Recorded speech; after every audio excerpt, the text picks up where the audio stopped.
Come again. Gun bazooka tank దొరికింది.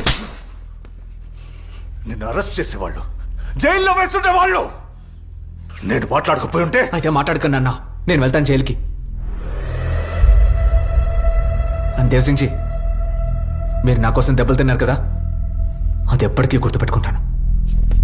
జ్యోతి, జ్యోతి, criminal ని కన్నాం మనం. క్రిమినల్ అనొద్దు నాన్న. ఏమైంది? And I'm sure he doesn't even care. వాళ్ళు బతుకున్నారో లేరో. వాళ్ళేమి చావలేదు, ఓన్లీ భయపెట్టాలనుకున్నాను. అక్క ఏడు పాపయ్య, కాలేజీలో రేపటి నుంచి అందరూ నీతో స్ట్రైట్ గా బిహేవ్ చేస్తారు చూడు. భయపెట్టడానికి నువ్వెవరు? బల్బీర్, please. నువ్వెవరు అసలు? బల్బీర్, అసలు ఏమైంది? ఏంటేమైందమ్మా? 2 రోజుల నుంచి అక్కడిని ర్యాగింగ్ చేస్తున్నారు కాలేజీలో. అసలు ఇంట్లో ఎవరికైనా ఏమైనా తెలుసా? వాట్? 2 నిమిషాలు నాన్న, 2 నిమిషాలు లా అండ్ ఆర్డర్ మర్చిపోండి. మీకు నిజంగా తప్పు అనిపిస్తుందా నేను చేసింది? నువ్వు చేసిందేమి చిన్న తప్పు కాదు. You committed a crime.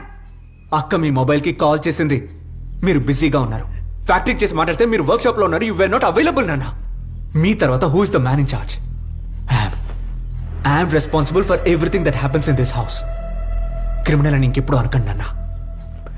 ఈ దేశంలోని రిచెస్ట్ బిజినెస్ మ్యాన్ కొడుకు తన అక్కని ప్రొటెక్ట్ చేయలేకపోతే then what's the use of all this? చెప్పండి నాన్న, what's the use of all this?